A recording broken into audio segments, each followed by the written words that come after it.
अस्सलाम वालेकुम दोस्तों, आप लोग कैसे हैं? मैं आपको अपने इस तरबियती चैनल पे खुश आमदीद कहता हूँ। मेरा नाम है अब्दुल खालिक। एक इंसान दुनिया में समझता ये है, और मे भी इसके अंदर बड़ा वजन भी है, कि पैसा बेपनाह अहमियत का हामिल है। लिहाजा पैसे इंसान को हासिल करने चाहिए, और बड़ी बड़ी मकदार, बड़ी तादाद के अंदर हासिल करने चाहिए। पैसों के असूल के लिए इंसान कितना ज़्यादा टाइम सर्व करता है, कितनी मेहनत करता है, क्या क्या पापड़ बेलता है।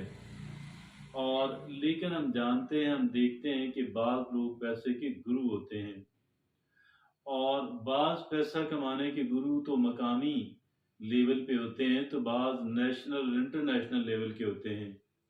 और इंटरनेशनल लेवल के जो मालियाती गुरु हैं, उनमें से एक नाम वॉरेन बफेट का है।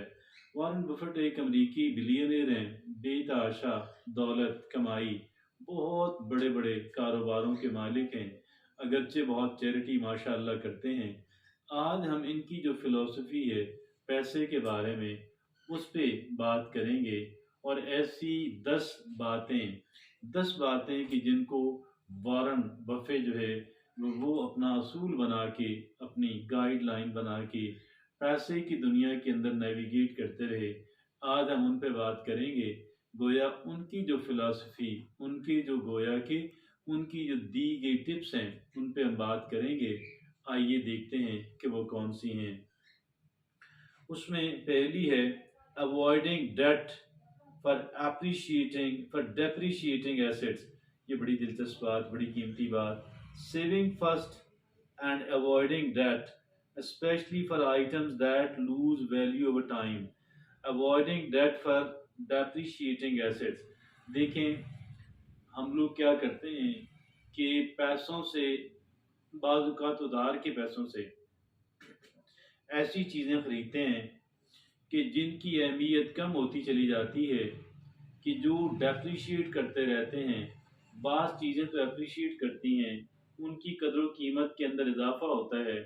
हमने कोई प्लाट खरीद लिया, कोई और चीज़ खरीद ली, लेकिन बाज़ दूसरी चीज़ें हैं कि वो अपनी जो वैल्यू है वो तेज़ी से कम करती चली जाती हैं।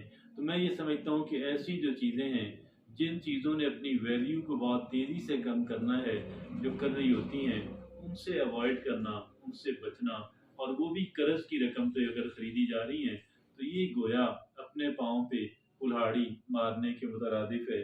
गाड़ी भी अगर खरीद ली, फर्ज कर लें, तो बहरहाल गाड़ी, पाकिस्तान की तो खैर सूरत हाल डिफरेंट है, लेकिन गाड़ी अमूमन कंज्यूम होती है, पैसे गिराती है।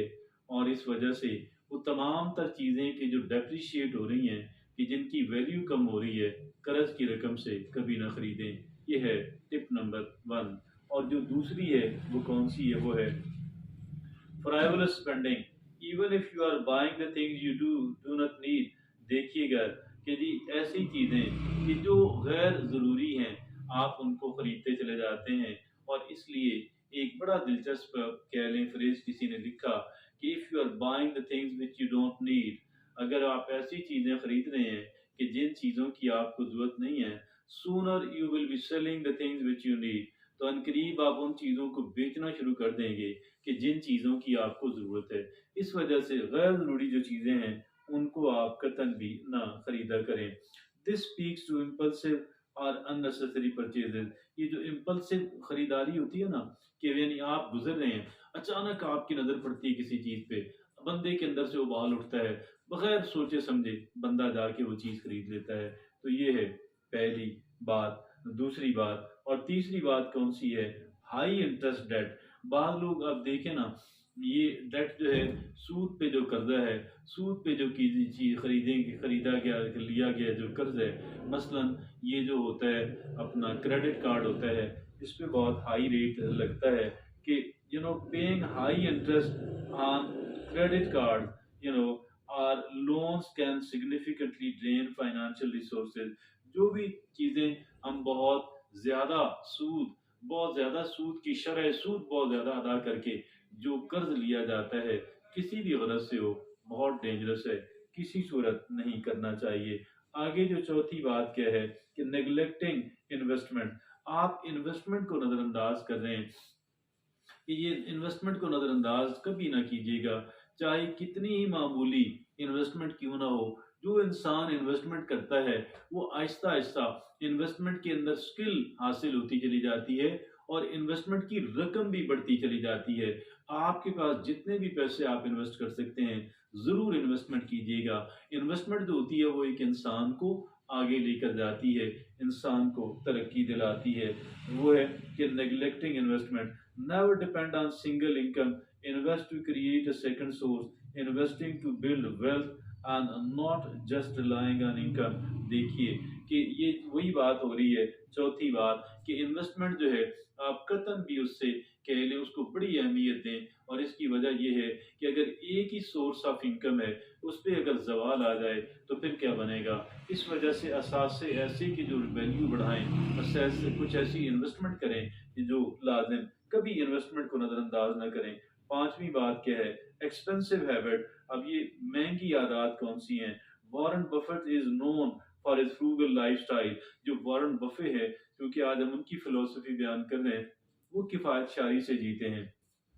उनकी अजमत क्या है, तो बहुत ज़्यादा रकम उन्होंने चैरिटी के अंदर, खैरात के अंदर की। अच्छा, avoiding costly habits like excessive dining out और लग्जरी आइटम। देखिए जो लग्जरी की चीज़ें हैं, जो सामान तयश है, वो नहीं खरीदना चाहिए। और अक्सर औकात बाहर खाना खाने के लिए चले जाना, सेहत भी खराब की और कह लें कि पैसे भी ज़ाया किए, तो ये कतन अच्छा नहीं है। कॉस्टली हैबिट्स लाइक, तो ये है कि living within your mean can lead to significant saving. अपने कह लें कि चादर के मुताबिक पाँव फैलाना जो है और उससे बाहर ना फैलाएं, इससे काफ़ी सारी सेविंग जो है वो हो जाती है, एक इंसान सेव कर लेता है। और आगे जो कह लें कि जो छठी बात है, नेग्लेक्टिंग इंश्योरेंस, रिस्क मैनेजमेंट जो है, जो हमारे असासे हैं, गाड़ी है कुछ और है, तो वो रिस्क फैक्टर तो है, चोरी हो सकती है, एक्सीडेंट हो सकता है, कुछ हो सकता है, तो इसको मैनेज किया जाता है इंश्योरेंस के ज़रिए से।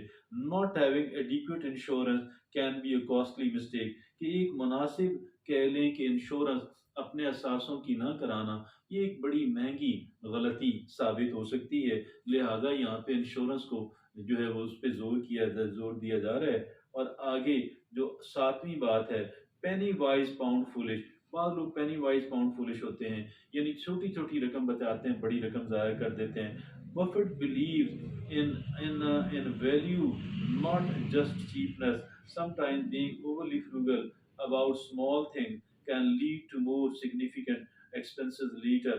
देखिए बाज़ औक़ात क्या होता है, हम किसी चीज़ को सस्ता समझ के खरीद लेते हैं। वो कहते हैं ना, एक मुहावरा बना हुआ है कि महंगा रोए एक बार, सस्ता रोए बार बार। कोई ऐसे बंदे से काम करा लिया कि जो पैसे तो उसने कम कम लिए, लेकिन वो काम खराब कर दिया। इस वजह से बाज़ जगहों पे जो सेविंग है वो कतई नहीं करनी चाहिए, वो इंसान को बहुत महंगी पड़ती है। पेनी वाइज पाउंड फुलिश वाला मुहावरा वहाँ पे फिट आता है। आठवीं बात क्या है कि जी, लैक ऑफ फाइनेंशियल एजुकेशन। देखिए एजुकेशन बहुत ज़रूरी है, लेकिन यहाँ पे सिर्फ एक ख़ास किस्म की एजुकेशन की बात हो रही है, और वो है फाइनेंशियल एजुकेशन। हमारे यहाँ, हमारे जो पाकिस्तान इंडिया का जो माशरा है, बाज़ ख़ानदानों के अंदर फाइनेंशियल एजुकेशन चलती है, जैसे खाजगान हैं, शेख हैं, मेमन हैं, बोरी हैं, कुछ और हैं। तो इसी तरीके से फाइनेंशियल एजुकेशन जो है, एक तो एजुकेशन इन जनरल है ना, उसकी यहाँ पे बात नहीं हो रही। यहाँ पे तो स्पेसिफिक जो फाइनेंशियल एजुकेशन है स्पेसिफिक, उस पे बात हो रही है। Like risk comes from not knowing what you are doing. Risk वहाँ से जन्म लेता है, खतरा वहाँ पे हमारी दौलत को, हमारे पैसों को लगता है जब हमें समझ रहा है कि हम क्या कर रहे हैं when doing। Buffett success is partly due to his deep understanding of finance and investment। जो बफेट हैं, जो वॉरेन बफेट हैं, उनकी जो कामयाबी है वो उन्होंने एक्सपर्टीज हासिल की, महारत हासिल की, इस एजुकेशन के ऊपर उन्होंने गोया कि गिरफ्त हासिल करने की कोशिश की। कौन सी एजुकेशन, फाइनेंशियल एजुकेशन, पैसे टके की एजुकेशन। दसवां और आखिरी बात यह है कि ignoring the power of compounding, understanding and utilising the power of compounding interest is critical to financial growth. यहाँ पे वो कंपाउंडिंग, ये तो वो जो सूद पे पैसे देते हैं, जो बैंकों के अंदर रखते हैं, और वो अगर लॉन्ग टर्म के लिए की जाए और फिर इन्वेस्टमेंट भी है, और जो उस पे रिटर्न आ रहा है वो भी इन्वेस्टमेंट हो रहा है, तो वो कहलवाता है कंपाउंडिंग इंटरेस्ट। बहरहाल ये उनकी फिलॉसफी है, जो मगरबी दुनिया है, जो नॉन मुस्लिम्स हैं, लेकिन हम जानते हैं कि फाइनेंस के अंदर जो तरक्की उन्होंने की है वो हमारी तरक्की और उनका तो कोई मवाजना भी नहीं बनता। लेकिन ये जो आज हमने जो बात की है, ये खालिस्तान वारन बफेट जो हैं, ये उनकी फिलॉसफी है, ये उनका नज़रिया है, ये उनकी दी गई टिप्स हैं, जिन पे आज हमने बात की। इजाज़त दीजिए।